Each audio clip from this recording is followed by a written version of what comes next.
yang meninggal istrinya.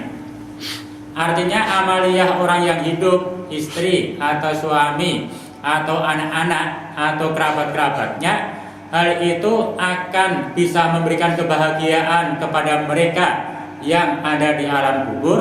Demikian pula itu bisa memberikan atau menjadikan kesedihan di alam kubur.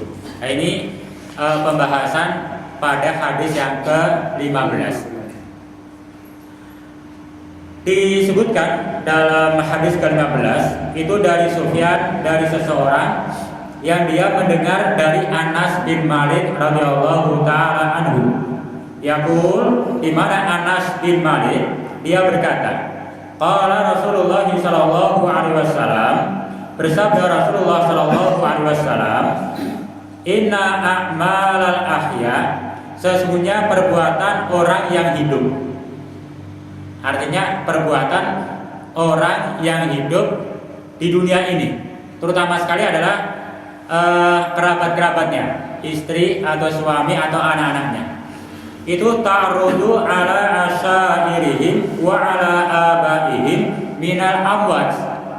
Perbuatan kerabat yang masih hidup ini akan ditampakkan oleh Allah Subhanahu wa taala kepada kerabat-kerabat mereka atau kepada orang tua mereka yang sudah meninggal. Misalkan bapak kita sudah meninggal, ibu kita sudah meninggal, kakek nenek kita sudah meninggal, sudah bertahun-tahun di alam kubur, dikubur. Nah, kita sebagai anak, sebagai cucu, atau sebagai suami, atau sebagai istri, ketika melakukan amal-amal kebaikan, ini amal kebaikan ini Allah tampakkan untuk mereka. Jadi Allah tampakkan untuk mereka, atau mereka bisa melihat. Demikian pula ketika kita melakukan perbuatan yang jelek, maka Allah pun akan tampakkan amal jelek ini untuk mereka, atau mereka bisa melihat bahwa kita sedang melakukan perbuatan jelek. Nah, kemudian diterangkan oleh Rasulullah SAW, fa in kana khairan hamidullah ta'ala wastabsaru. Sehingga ketika orang yang hidup itu melakukan perbuatan yang baik, melakukan amal soleh, maka mereka memuji Allah. Alhamdulillah, mereka senang. Dan wastabsaru, mereka amat sangat gembira mereka. Tapi sebaliknya, ketika ayyara ghaira dzalik, mereka melihat bahwa kerabatnya itu melakukan perbuatan yang jelek, maka sebaliknya pula mereka merasa sedih dengan itu. Ini pun kira-kira sudah bisa dipahami ini. Jadi kalau kita contohkan tadi, misalkan bapak kita sudah bertahun-tahun ada di alam kubur, kita sebagai anak umpama, kita sedang melakukan sholat subuh, sedang melakukan pengajian, mengkaji Al-Quran dan hadis Nabi, orang tua kita melihat, alhamdulillah anak saya jadi anak soleh, mau ngaji, senang di sana. Mereka senang, mereka gembira dengan apa yang kita lakukan ini. Tapi sebaliknya, ketika seorang anak mereka melakukan kejelekan-kejelekan, itu orang tua kita yang ada di alam kubur pun sama merasa sedih, susah. Kenapa punya keturunan kok tidak memberikan keberuntungan kepada saya? Sampai-sampai kalau mereka yang ada di alam kubur itu, mereka berkata ketika melihat kerabatnya melakukan kejelekan, Allahumma la tamutuhum hatta tahdihim hidayatan. Ya Allah, jangan engkau matikan mereka sebelum engkau ya Allah berikan hidayah untuk mereka. Jadi yang ada di alam kubur saja mendoakan untuk kita semua ketika kita melakukan perbuatan yang tidak baik. Nah, semestinya kita orang yang hidup ini banyak mendoakan yang baik untuk beliau-beliau yang ada di alam sana. Maka ketika kita pun lupa mendoakan untuk beliau-beliau, mereka sedih itu. Punya anak, punya cucu, gak pernah kirim doa. Sangat ditunggu di sana. Sangat ditunggu. Maka diterangkan dalam hadis yang lain, ketika seorang anak atau kerabat, suami, istri, atau anak, cucu mendoakan istri, suami, atau orang tuanya, ketika kita berdoa, maka dengan doa-doa kita ini Allah meringankan untuk mereka di alam kubur ketika mereka mendapat siksaan. Ketika mereka mendapatkan sebuah kenikmatan, maka dengan doa kita Allah akan tambahkan itu kenikmatan. Sampai-sampai yang ada di alam kubur itu merasa kaget. Ya Allah, ini ada apa? Kok ada tambahan mendadak seperti ini? Ketika dia mendapat nikmat atau ditambah bonus lebih banyak, sampai kaget yang di sana. Ada apa ya Allah? Apalagi ketika mereka mendapatkan siksaan, naudzubillah, kita berharap mudah-mudahan tidak ada. Tapi seandainya ada, mereka mendapat siksa di alam kubur, kita berdoa, maka siksaan itu akan dihentikan oleh Allah Subhanahu wa taala secara mendadak. Sampai-sampai kaget. Ya Allah, kenapa biasanya disiksa terus, ini kok berhenti mendadak? Sampai kaget. Sampai kemudian Allah Subhanahu wa taala menjawab bahwa waladuka yastaghfirulaka. Anak-anakmu, kerabatmu sedang memohonkan ampun untukmu. Loh, ini subhanallah. Ini kalau kita langsung berdoa untuk mereka. Jangankan kita berdoa, kita melakukan amal soleh saja yang di sana itu mendapatkan keringanan. Loh, ini subhanallah nih. Mungkin ketika orang tua kita masih hidup, punten, kita nggak pernah memberikan hadiah yang terbaik, atau belum bisa memberikan hadiah yang terbaik, atau mungkin belum pernah mendoakan. Memang zaman dulu masih zaman bahala, belum kenal agama istilahnya, nggak kenal masjid. Dan sekarang alhamdulillah kita sudah kenal masjid, dapat hidayah dari Allah. Lah kita jangan lupa berikan hadiah ini untuk mereka-mereka yang ada di sana. Doa kita, sedekah kita, amal-amal soleh kita akan memberikan kegembiraan kepada mereka. Tapi sebaliknya, ketika sang anak, sang cucu, atau suami, atau istri, dia melakukan perbuatan yang jelek, ya tadi kebalikannya, yang di kuburan pun mereka sedih. Sampai-sampai mendoakan, ya Allah, jangan engkau matikan mereka sebelum engkau ya Allah memberikan hidayah untuk mereka. Loh, ini subhanallah. Dan kemudian Rasulullah SAW bersabda, yu'addil mayyit fi qabrihi kama yu'addi fi hayatihi qabla ida'il mayyit. Bahwa mayit pun bisa merasakan ada gangguan, merasakan kesedihan, sebagaimana mereka merasakan sedih ketika hidup di alam dunia sebelum mereka meninggal. Artinya ketika mereka hidup bersama kita bisa bahagia, bisa susah. Bahagianya kerabat kita, benar, kalau misalkan antara suami istri, suami bahagia karena apa? Karena istri yang setia. Istri bisa bahagia karena suami yang saleh, yang setia. Bisa dirasakan. Tapi sebaliknya ketika suami apa maksudnya agak nyeleweng atau agak sedikit serong-serong, maka istri pun akan sedih. Artinya ini melakukan perbuatan yang tidak baik. Demikian pula ketika istri pun agak nyerong-nyerong melakukan perbuatan yang tidak baik, suami pun akan merasa sedih. Nah ini pun akan bisa dirasakan ketika sudah meninggal. Sebagaimana ketika masa-masa hidupnya. Maka kalau kita mengingat, aduh dulu masih ada ibu, misalkan, kalau nggak bisa nyenengin, mungkin lagi susah. Jadi melihat saya dulu kok nakal, ibu saya, bapak saya sedih sekali. Dan sekarang saatnya saya akan menggembirakan orang tua saya, menggembirakan bapak ibu saya, walaupun sudah ada di alam kubur. Kita rubah diri kita, hijrah dengan mengganti amal-amal yang soleh. Syukur-syukur banyak mendoakan, banyak bersedekah untuk beliau-beliau, membaca Al-Quran, melakukan amal-amal yang baik lainnya. Itu artinya kita telah membahagiakan orang tua kita, saudara kita, kerabat kita yang sudah meninggal. Nah, ini hadis berikutnya. Kemudian Rasulullah SAW bersabda, "Innal mayyit la yadnabu dzamban." Sesungguhnya mayit, orang yang sudah meninggal, tidak akan bisa melakukan perbuatan dosa. Kira-kira benar beli. Wala yatanaza'u, dan mayit tidak bisa melakukan saling berbantah-bantahan. Walaupun di kuburan itu jaraknya mungkin mepet sekali, nggak mungkin bantah-bantahan itu.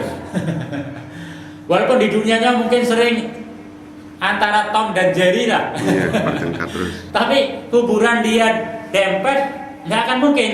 Yang namanya yatanaza'u, saling berbantahan di alam kubur. Apalagi wala yatakhasamu, saling beradu. Ahadan di antara mereka, nggak mungkin. Sehingga artinya orang tua kita, ini punten, kita ambil contoh orang tua, kerabat kita yang sudah meninggal, tidak mungkin mereka akan terganggu dengan orang lain yang sudah meninggal. Kalau orang tua kita, gak mungkin orang tua kita mengganggu orang tua orang lain atau terganggu oleh mereka, gak mungkin. Hal itu tidak bisa terjadi. Illa, kecuali kata Rasul, illa innaka annazita ahadal abdan bisa tamik wa walidai, kecuali kalau kita sebagai anak, sebagai kerabat itu saling mencela antara kita dengan yang lain, sampai-sampai menyebutkan nama orang tua kita. Artinya orang tua yang sebetulnya yang sudah meninggal tidak bisa saling berbantah-bantahan, tidak ada dosa, sebab ulahnya anak, punten enggak? Sebab ulahnya istri atau suami yang masih hidup, itu yang di sana ibaratnya saling berbantah-bantahan. Contoh, misalkan orang tua sudah meninggal, kita sebagai anak, yang tetangga kita orang tuanya pun sudah meninggal. Yang meninggal sama yang meninggal saling diam, tidak berbuat dosa, tidak saling berbantah-bantahan, tidak saling bermusuhan. Tapi sebab ulahnya kita sebagai anak, pertama sedikit nyinggung, kemudian agak mencela, lama-lama saling mencela, sampai-sampai yang satu saking nggak sabarnya dalam mencela, nyebut-nyebut anggota badan orang tua. Lah orang tua kamu, kira-kira bisa terjadi nggak, Bu? Mungkin aja bisa. Mudat-mudat dalam bahasa Cirebon apa kan? Mudat-mudat. Iya. Ada yang mudat-mudat tentang orang tuanya. Iya. Yang orang tuanya sudah saling meninggal, Iya. anak yang saling mencela, orang tua dibawa-bawa. Iya. Yang satu nyebut, bapak kamu kayak Kian. Yang satunya, apa maning bapak kamu? Iya. Lah yang seperti ini artinya kita yang melakukan ini ibarat orang tua kita yang ada di sana itu saling berbantahan. Ya, saling berbantahan. Yang seharusnya dosa itu ada pada diri kita, orang tua kita pun ikut dosa di sana, gitu loh. Ini pun kira-kira bisa dipahami boleh? Iya, bisa. Tapi kira-kira banyak tidak dalam kehidupan sehari-hari? Kayaknya sih mendekati banyak kan. Makanya hadis ini memberikan satu petunjuk bahwa sebagai orang yang masih diberi kesempatan hidup, perbanyak amal kebaikan dan cegah diri jangan sampai mengungkit-ungkit, mengundat-undat tentang kejelekan orang lain, apalagi yang sudah meninggal, apalagi bapak kita sendiri. Dalam satu hadis yang lain, Rasulullah menyatakan termasuk dosa besar, kata Rasul, minal kabair, yaitu syatamur rajuli walidai. Termasuk dosa besar kalau ada seorang anak dia mencela bapaknya sendiri. Bapaknya sudah meninggal atau belum meninggal misalkan. Jadi bapaknya masih ada. atau apalagi sudah meninggal. Tapi ada seorang anak yang dia itu sangat durhaka kepada bapaknya sendiri, yaitu suka mencela kepada bapaknya sendiri. Kemudian qalu, para sahabat bertanya, "Ya Rasulullah, wa hal yastamu ar-rajulu walidayhi?" Kayaknya nggak ada ya Rasul. Seorang anak sampai memaki, mencela bapaknya sendiri, kayaknya nggak ada ya Rasul. Kata sahabat. Qala na'am, kata Rasul, iya. Perhatikan ini. Yasubbu abar rajul fayasubbu abahu wa yasubbu ammahu fayasubbu ammahu. Ketika seorang anak dia mencela bapak orang lain, lah orang lain mencela bapak dia, ini artinya anak itu telah mencela bapaknya sendiri. Jadi kita tidak menyebut langsung bapak kita, tidak. Ketika kita mencela bapaknya si A mencela bapak kita, artinya kan yang ini bapak ini dicela kita, yang dia mencela bapak kita, akhirnya saling mencela bapak masing-masing. Itu artinya ada ikut saham dalam perbuatan dosa untuk beliau-beliau yang ada di alam kubur. Nah, ini subhanallah. Nah, kita adalah berhati-hati, jangan sampai kita melakukan satu perbuatan yang sebetulnya orang tua bisa tenang, bisa lebih tenang, lebih tentram, lebih bahagia di alam yang tenang sana. Karena perbuatan kita malah mereka sedih dengan apa yang kita lakukan. Maka hadis ini kemudian ditutup bahwa keduanya bisa merasakan gangguan dengan sebab yaitu al-asa'ah, yaitu perbuatan-perbuatan jelek orang yang hidup. Dan keduanya bisa merasakan kebahagiaan sebab apa? Indal ihsan fi haqqihima. Karena perbuatan yang baik yang dilakukan orang yang masih hidup atas hak-hak mereka. Misalkan kalau orang tua kita dulu suka silaturahim, umpama ini kan menyambung persaudaraan. Ketika kita sebagai anak pun melanjutkan menyambung persaudaraan, ini orang tua kita di sana yang meninggal itu senang sekali. Sebab ini hak orang tua kita yang sudah meninggal. Kalau dulu suka ke Masjid An-Nur bapak kita sebagai anak, dulu bapak itu suka jamaah di An-Nur ke masjid. Saya ingin meneruskan apa yang menjadi hak bapak saya, ikut jamaah ke masjid. Ini artinya ketika hal itu dilakukan, orang tua yang di sana senang sekali. Alhamdulillah amal saya gak putus, gak lupa, gak dilupakan. Sebab walaupun sudah meninggal, anaknya melanjutkan. Itu subhanallah. Tapi ketika bapaknya sering ke masjid, kemudian sudah meninggal, anak, cucu, keluarga, kerabat gak pernah ke masjid, putus silaturahim. Artinya hak orang tuanya pun sudah putus.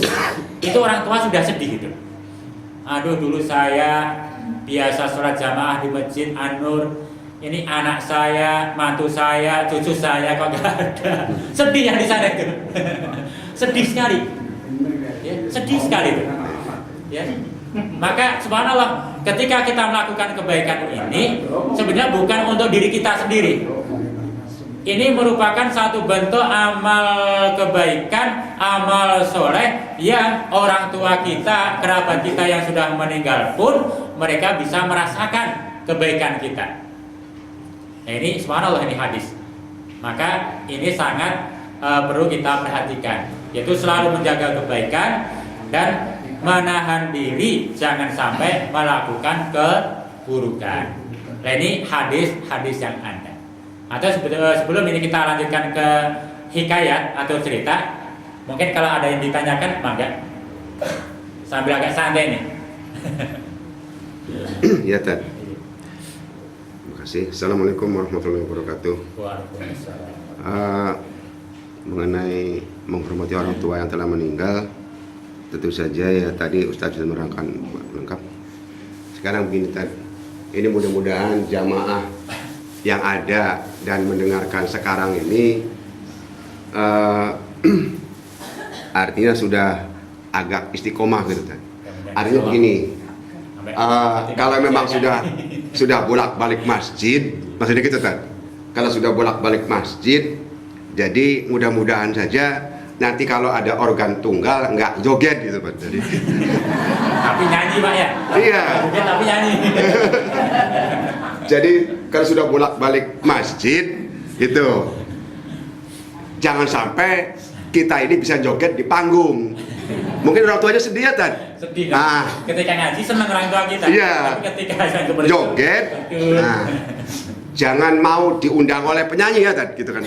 Karena terus terang aja saya pun ya kurang setuju, makanya kalau ada keluarga saya yang seperti itu, saya pun sedih sekali itu kan. Kita yang masih hidup saja, wah ini ya menyedihkan lah gitu. Kalau bisa ya dicoret saja dari keluarga yang begitu-gitu kan gitu. Jadi mudah-mudahan seperti itu.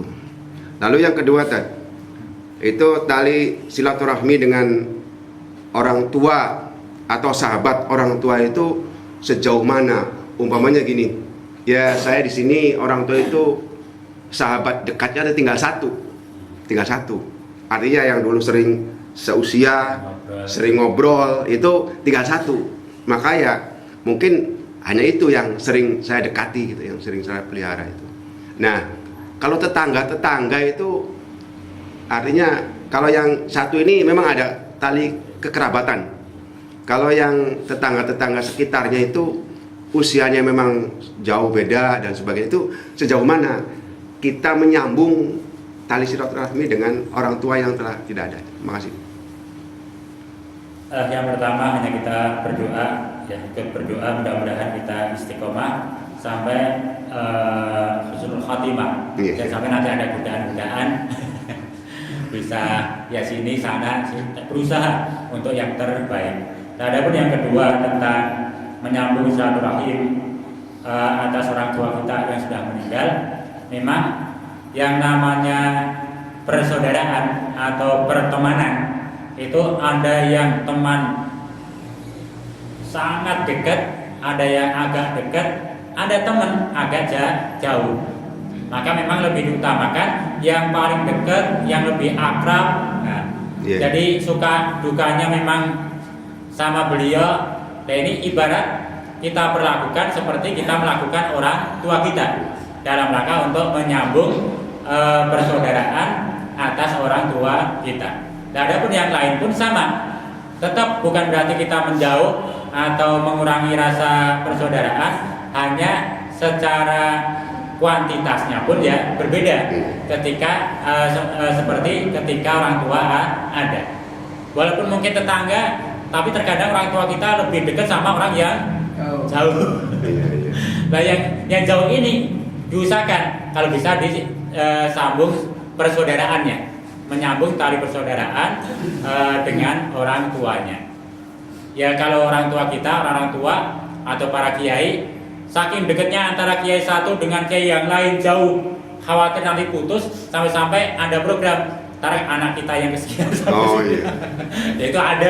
Yaitu hanya upaya, hanya strategi metode saja. Yang pada intinya berusaha untuk saling komunikasi antara satu dengan yang lain. Itu yang terpenting. Terima kasih. Assalamualaikum warahmatullahi wabarakatuh. Waalaikumsalam. Masih berhubungan dengan tetangga.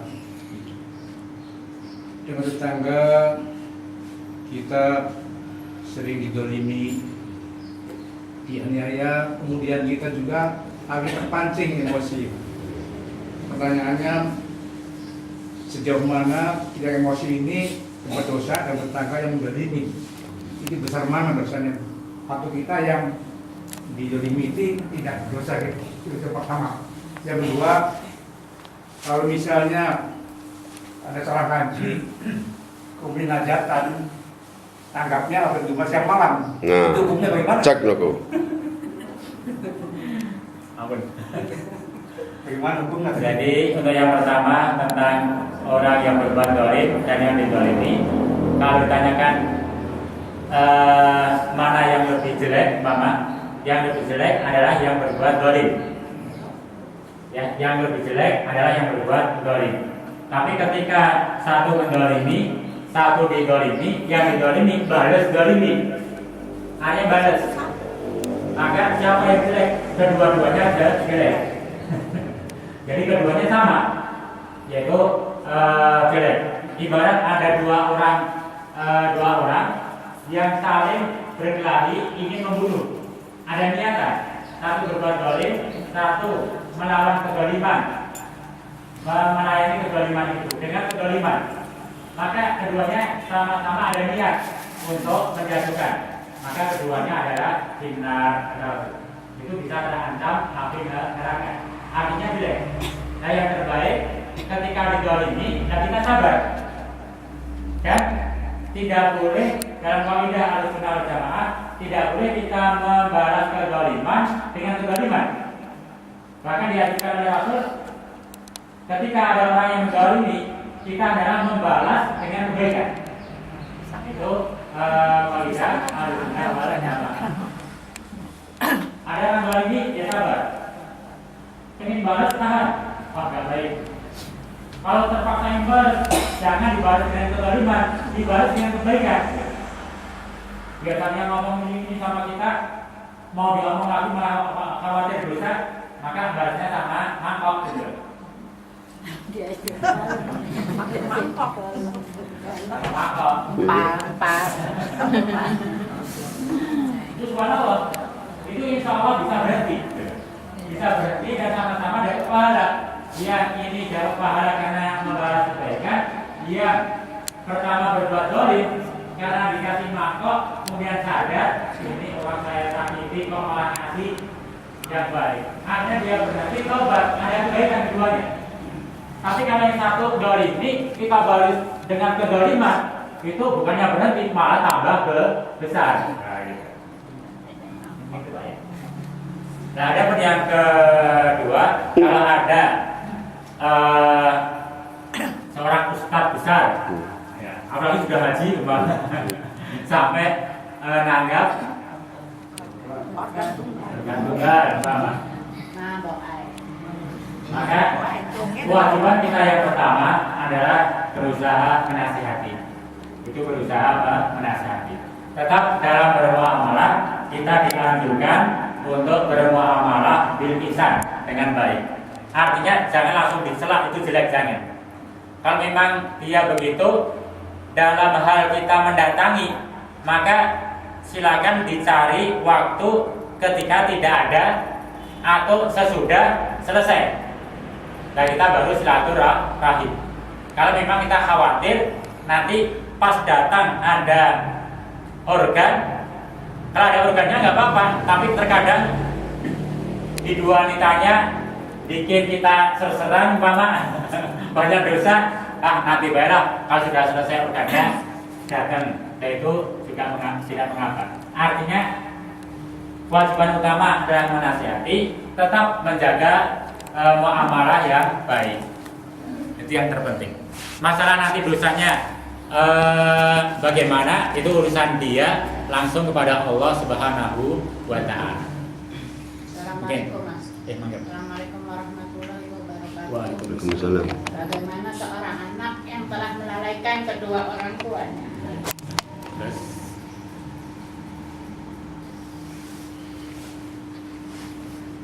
Yang orang tuanya masih hidup, tapi anak itu lupa pada orang tuanya, pada ayahnya. apa? Seorang anak yang dia lalai atau tidak memperhatikan orang tuanya yang masih hidup. Bahkan maaf, orang tua masih hidup, bapak masih hidup, ibu masih hidup, bukan hanya lalai, itu malah musuhin. Itu banyak. Itu ada. Nah, yang seperti ini kita sebagai orang tua tetap diharapkan untuk selalu bersabar, yaitu selalu memantau anak tersebut, selalu memberikan bimbingan. Kalau secara pribadi tidak bisa, kita orang tua bisa melihat anak ini dengan siapa dia akan nurut. Mungkin dengan kiai siapa, atau mungkin dengan orang yang sangat dia segari siapa, kita cari, kita dekati, minta tolong kepada beliau, maka mungkin lebih mujarab daripada kita yang pengennya benar ngelurusin, malah tambah ruwet. Mungkin ada seorang kiai atau mungkin atasan kantornya atau siapa, dan kita dekati bukan dalam rangka untuk pradul kalau orang Jawa, bukan dalam rangka untuk ngumbar, memperluas permasalahan. Hanya satu orang, jangan semua orang diomongin. Ini anak saya begini-begini, tolonglah, jangan. Cari orang yang bisa dipercaya, bisa memberikan nasihat dan diterima mudah-mudahan nasihatnya. Nah ini perlu kejelian. Yang terpenting kita harus sabar, tetap berdoa kepada Allah, mudah-mudahan anak diberi tobat dalam sisa hidupnya, kembali ke pangkuan orang tua, bisa berbakti kepada orang tuanya.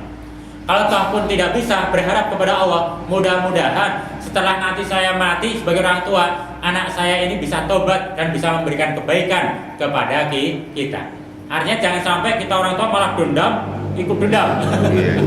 Itu malah tambah kurang bagus. Cukup insyaallah. Assalamualaikum warahmatullahi wabarakatuh. Waalaikumsalam. Yang mau saya tanyakan gini Ustaz, yang pertama, apakah kita boleh sholat di samping kuburannya? Yang pertama. Yang kedua, kalau kita mengaji Yasin, apakah kita dapat syafaat dari semua kuburan yang ada di situ? Terkait dengan sholat di kuburan, ini ada pendapat para ulama secara ittifaq, artinya ada jumhur, ada kesepakatan bahwa sholat di kuburan itu adalah mutlak haram, tidak boleh. Ada sholat ya, dalam artian umum, ada ruku, ada sujud, hal itu tidak diperkenankan.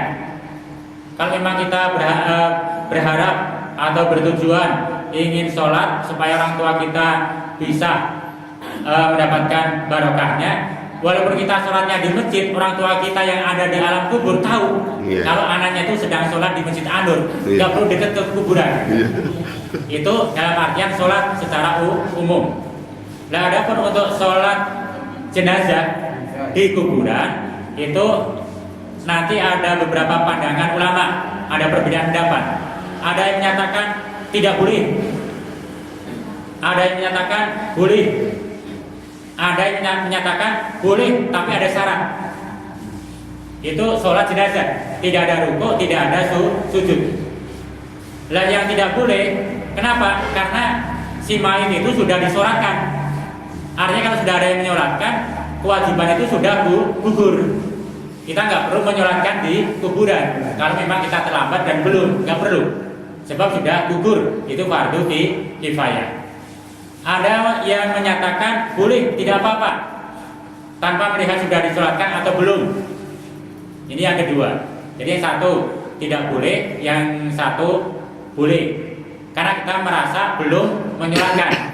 Mau datang takziah sudah dibawa ke kubur, sudah dikubur, dan kita selesai dikubur menyolatkan. Itu ada yang membolehkan. Nah yang ketiga berpendapat itu boleh selama belum sampai 20 hari. Jadi kalau mayat sudah dikubur selama 20 hari ke atas, maka sudah nggak perlu disolatkan. Tapi kalau masih hanya beberapa menit, beberapa jam, yang takziah sudah pulang, kita belum sholat, nyolatin, yaitu sholat jenazah di kuburan. Lah hal itu dibolehkan. Mengenai itu apa sih? Yasin. Yasin. Lah untuk Yasin, apakah semuanya akan dapat barokahnya? Nanti tergantung innamal a'malu binniyat. Apakah kita membaca untuk orang tua kita saja atau untuk semua kaum muslimin dan muslimat, mukminin dan mukminat? Ya, itu tergantung nih niat kita. Kalau memang diumumkan ada secara umum untuk semua kaum muslimin dan muslimat dan lebih khusus untuk orang tua kita, ya semuanya dapat, apalagi orang tua kita. Sebagai penutup, biar nggak terlalu lama, ini hikayat sekarang, ini punten. Hikayat itu cerita. Biasanya di sini kan ada ceritanya. Ada kisah. Diceritakan yaitu ada seorang ulama bernama Sabit Al-Banani rahimahullahu ta'ala alaih, semoga Allah memberikan rahmat kepadanya. Itu namanya Sabit Al-Banani. Sabit Al-Banani ini innahu kana yazural maqabir kula lailatul jum'ah. Itu setiap malam Jumat beliau itu selalu berziarah kubur. Setiap malam Jumat.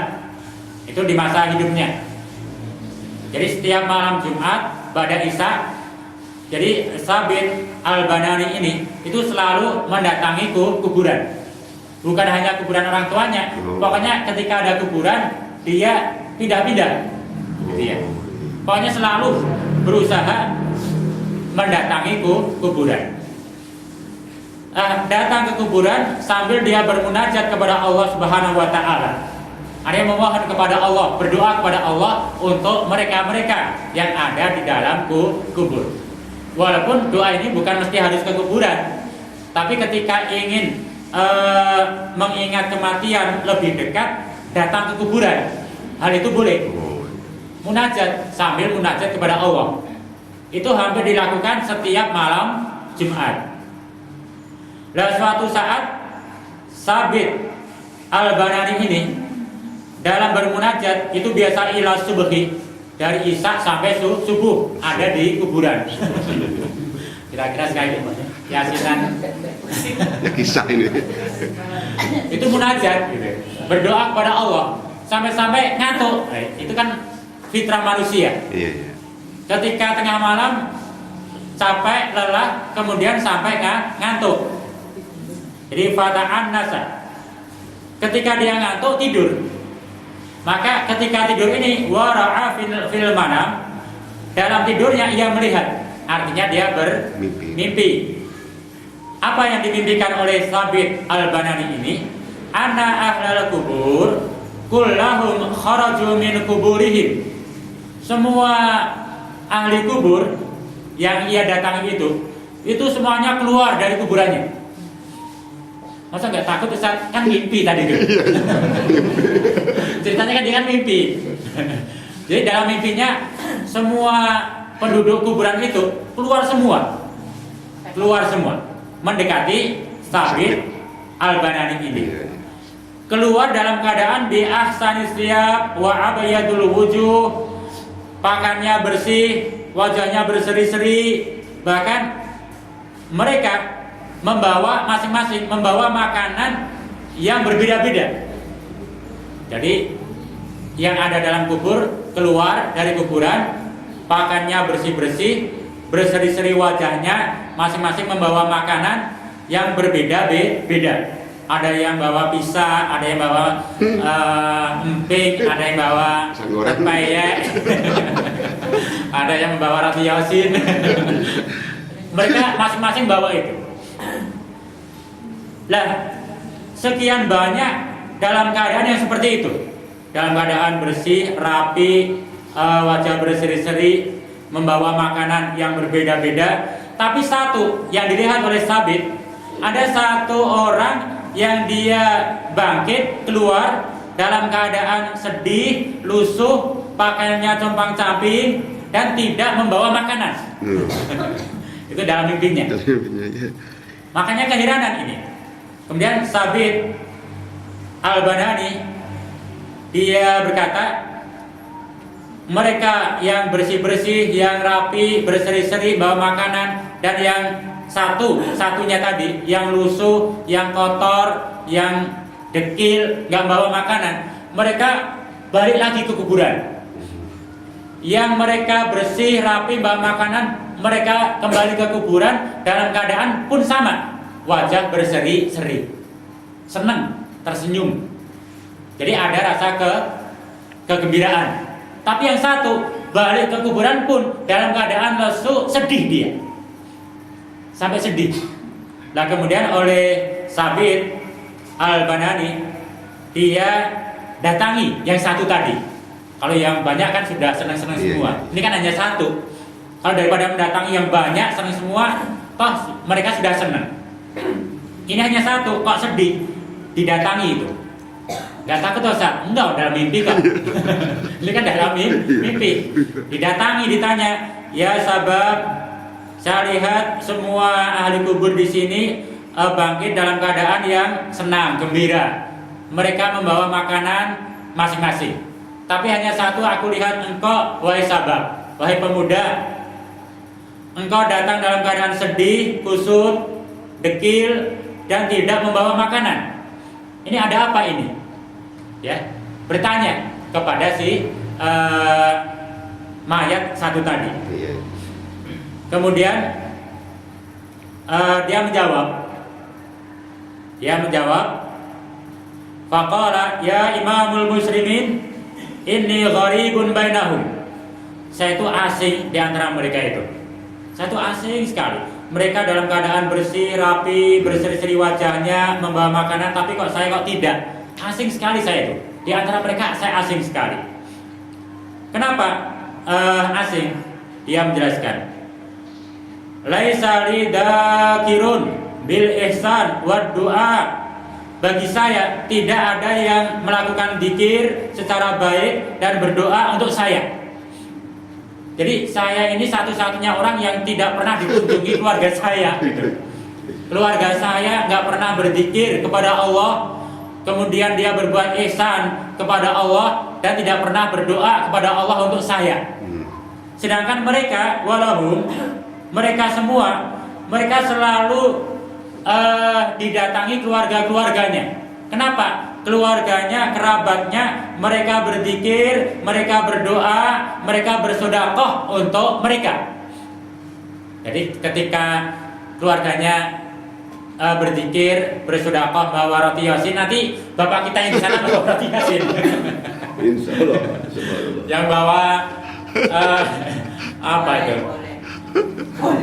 Boleh. Bisa goreng, bisa goreng. Masing-masing makanan yang berbeda sesuai kerabatnya yang dia bawa ketika berzikir itu.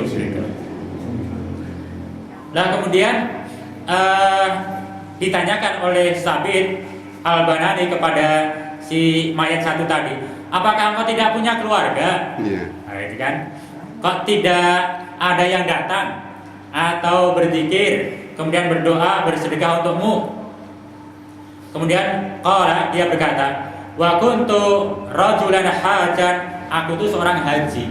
Sudah haji, Bu. Oh iya, haji tadi. Aku itu sudah seorang haji.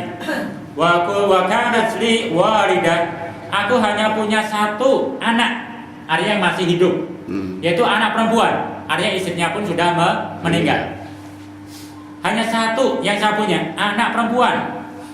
Fa azamna ilal hajj, aku berazam, berniat untuk pergi haji bersama anak perempuanku.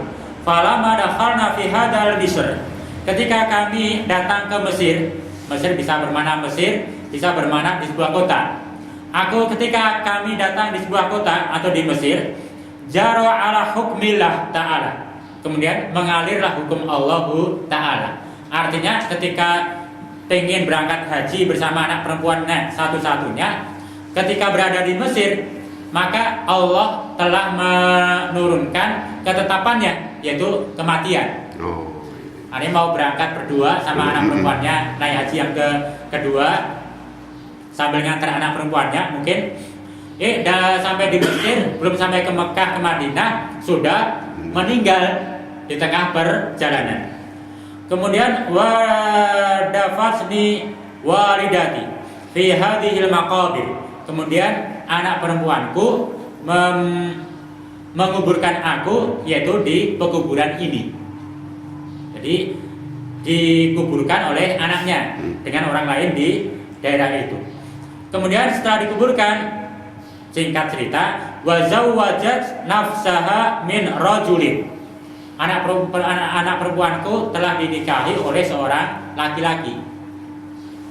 Jadi di kota itu pun anaknya si perempuan ini dinikahi oleh seorang laki-laki. Wa nasiyatni wa lam tadhkuruni bid-du'a was shadaqah.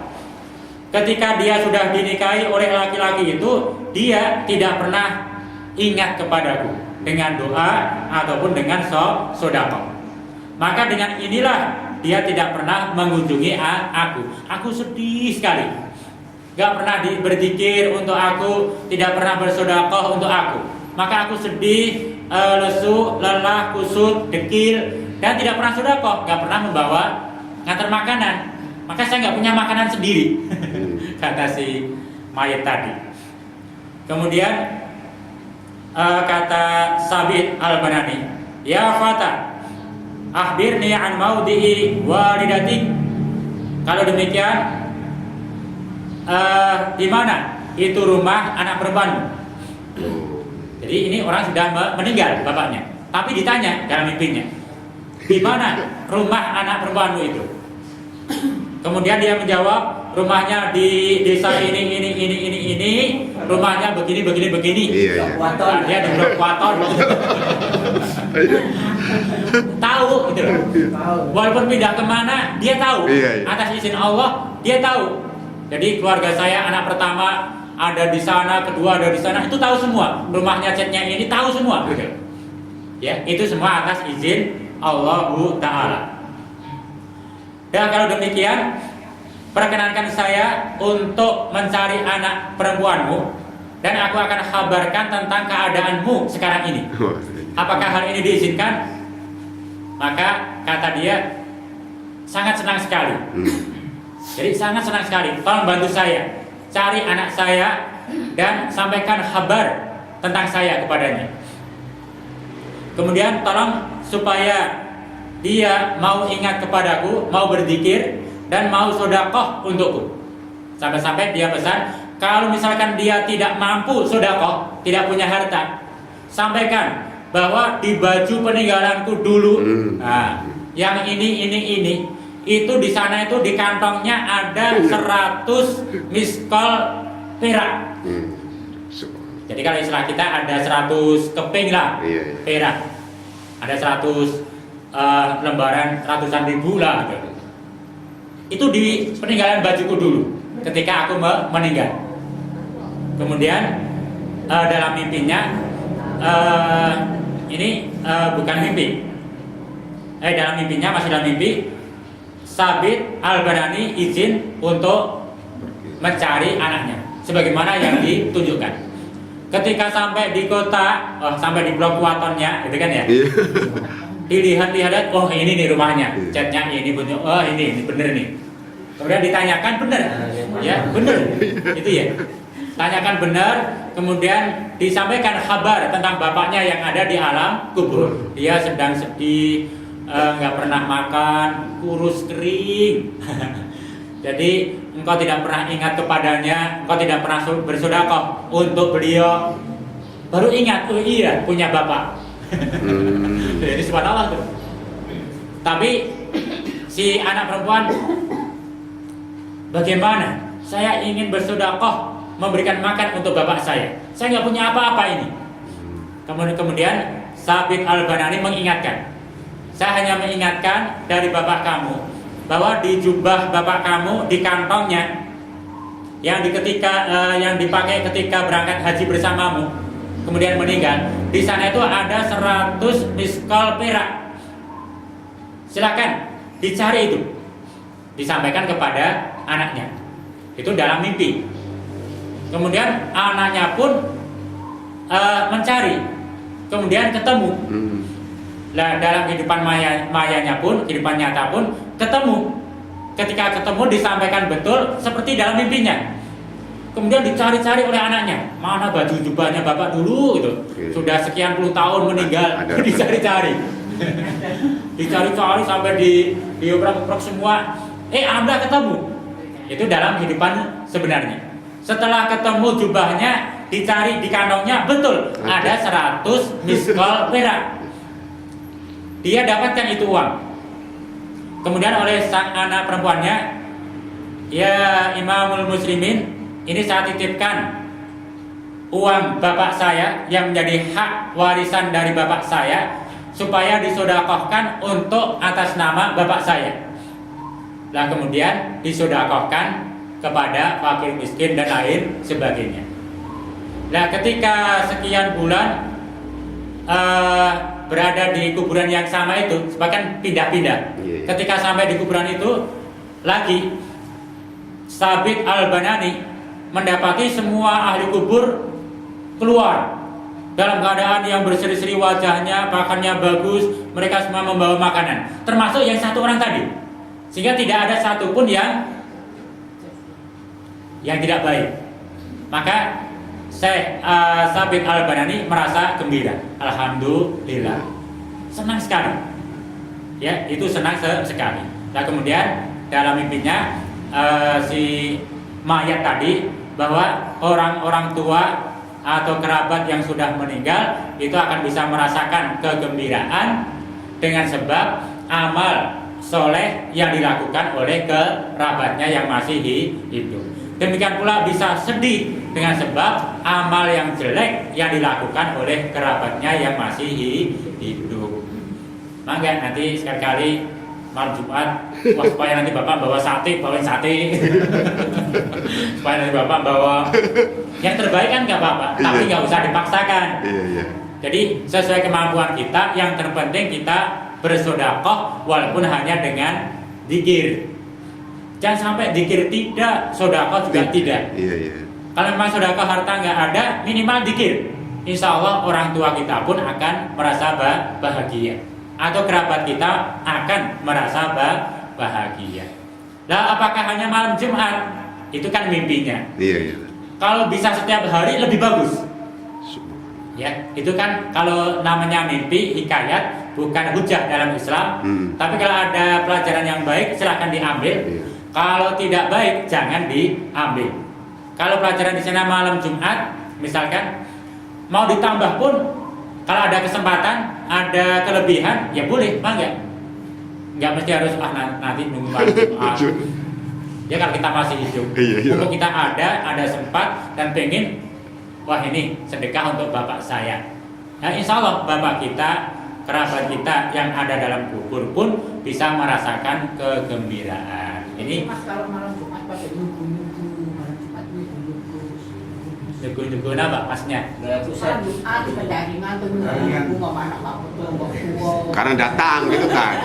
Karena malam Jumat tuh datang gitu. Yang pada dasarnya ziarah kubur boleh. Iya. Pada dasarnya berziarah kubur itu boleh. Nggak nyugu di pendaringan tuh mas. Di rumah maksudnya.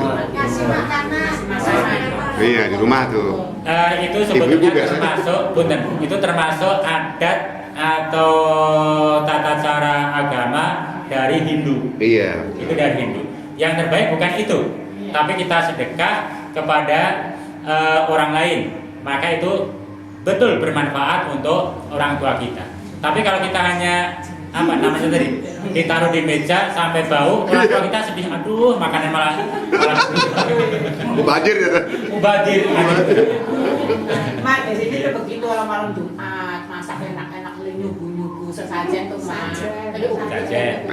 Pengen mangan. Itu termasuk amalia agama Hindu. Hindu, iya, bukan. Ketika saya hampir tiap bulan ke Bali, itu setiap malam Jumat atau malam-malam tertentu, hari lahirnya, hari kematiannya, atau hari di mana bapak orang tuanya sedang suka, itu bikin sesajen istilahnya. Itu orang Hindu di Bali terutama dan Banyuwangi, itu yang kita tahu. Dalam Islam bukan begitu, bukan, tapi disedekahkan baik untuk fisabilillah atau untuk tetangga, untuk fakir miskin atau yatim dan lain sebagainya. Ini yang betul-betul bisa dirasakan, yaitu oleh orang yang sudah meninggal. Gitu. Mungkin itu Bu ya. Ya wis saja deh gawa masjid Anur bae.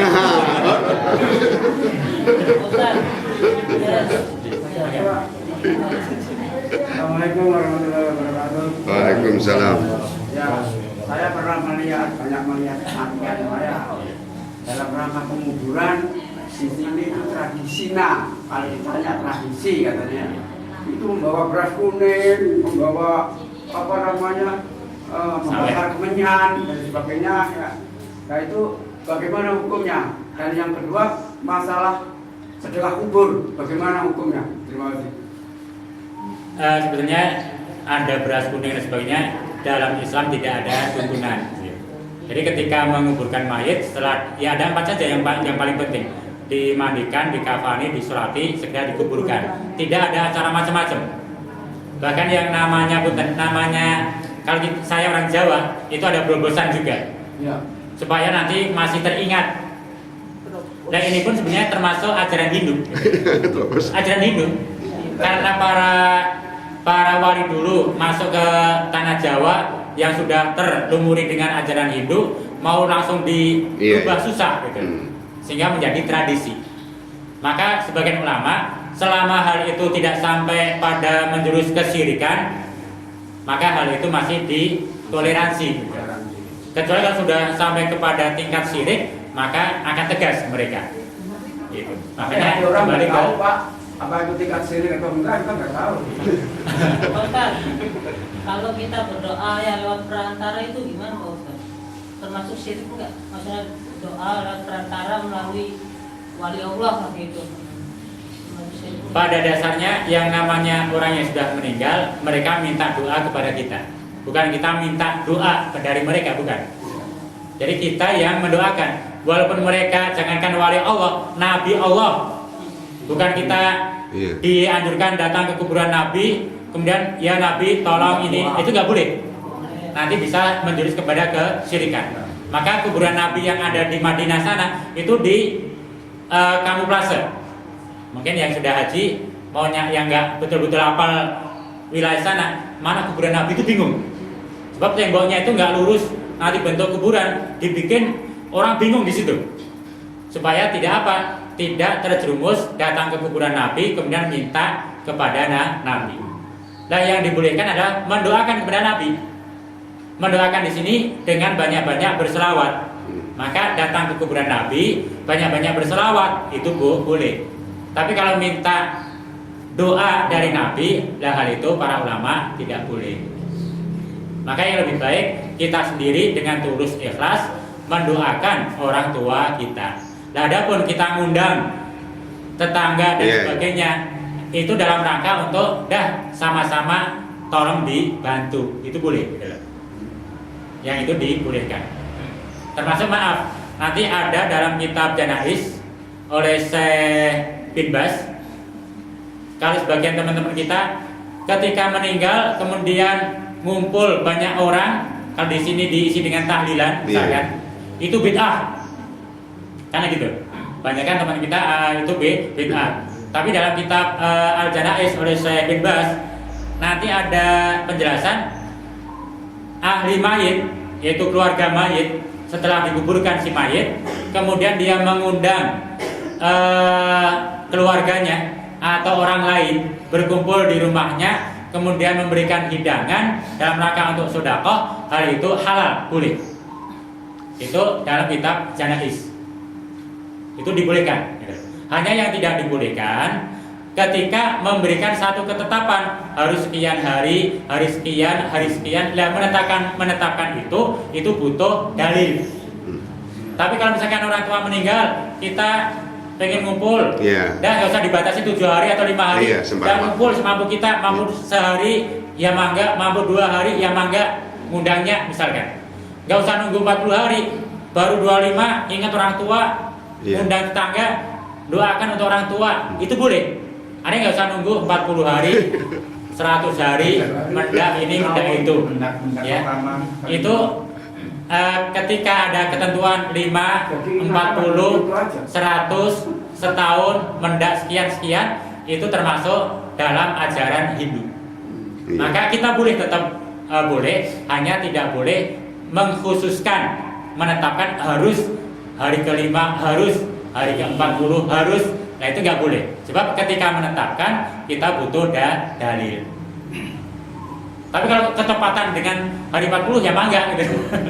Lagi pengennya seretnya lagi pas tepat 40 hari ya mangga. Artinya tidak perlu wajib, kalau nggak 40 nggak boleh. Nah, itu berarti kan memberikan ketetapan syariat. Nah, itu hak Allah Ta'ala. Ini itu yang kita sampaikan. Sedekah kubur belum Pak? Ada pun untuk sedekah kubur nanti kembali kepada niat, inamal a'malu binniyat. Artinya sedekah kubur yang biasa terjadi, yang kita tahu hanya di Cirebon. Ketika di Solo nggak ada itu. kita nggak pernah melihat. Termasuk ketika di Jawa Timur jarang melihat. Tapi ketika di Cirebon, loh kok ada sedekah kubur, maksudnya apa? Tapi setelah kita tanya satu persatu, ya dalam rangka ini sedekah untuk orang-orang tua kita, karena menghadapi bulan Ramadan supaya semua bersih, ya itu kan niat, itu baik. Tapi kalau sedekah kubur dalam pengertian ini untuk sesajen dan sebagainya, lah hal itu tidak diperkenankan. Makanya istilahnya sedekah biasalah, hanya pada momen itu kemudian diistilahkan saja untuk sedekah kubur. Itu hanya istilahnya. Istilahnya kan dia bersedekah untuk orang-orang yang dekat kita yang sudah meninggal. Ada dihadiahkan untuk beliau-beliau. Hal itu dibolehkan. Tapi kalau di Cirebon ini biasanya ditetapkan waktunya itu. Dan ketika menetapkan biasanya kan diambil hari Jumat terakhir bulan Sa'ban. Apakah hanya mengambil ketika momen kaum muslimin ngumpul hari Jumatnya, sholat Jumatnya, atau apa? Ini wallahu a'lam bishawab. Yang jelas tidak Sa'ban, tidak Muharram, kalau mau sedekah kubur istilahnya, hal itu dibolehkan. Tiap hari juga boleh. Boleh. Iya. Kalau mampu. Itu boleh. Mungkin cukup Ibu, Bapak, salah. Ini sudah masuk Tuhan. Dari saya, ini mudah-mudahan bisa bermanfaat bagi kita semua, dan mudah-mudahan kita berharap keluarga kita yang ada di alam lain menyaksikan kita dan ikut bergembira dengan apa yang kita lakukan. Amin. Ya Rabbal Alamin. Assalamualaikum warahmatullahi wabarakatuh. Waalaikumsalam.